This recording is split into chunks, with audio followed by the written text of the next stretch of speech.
We've just recently witnessed the effect of a large earthquake, not a massive earthquake, but a substantial earthquake in Turkey, and the devastation that that has caused because of the coincidence of the urban development in that area and the density of the population with the enormous strength of the shaking that happened. Now, we know that cities around the world are exposed to that, and it's believed, again by forecast, that within the next 20 or 30 years, for example, almost 1 billion people worldwide, many of them living in urban centres,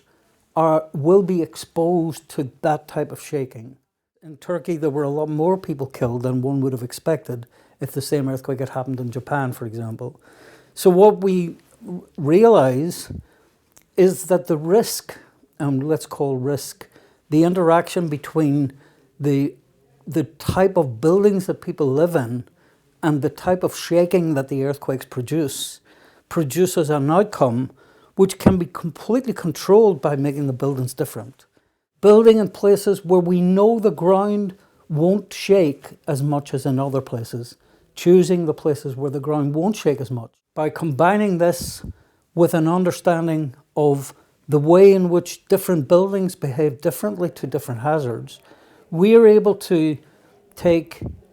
an area which is actively seismic, so we have a lot of earthquakes happening,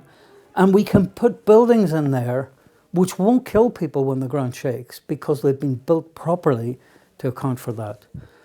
By constructing buildings specifically for that level of shaking, we can reduce the risk and reduce the number of casualties that we get in these earthquakes, reduce the economic damage,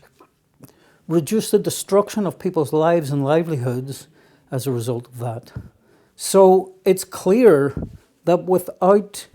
addressing the urbanization, that rapid increase in urban population, without addressing the way in which those people are more or less exposed to that shaking,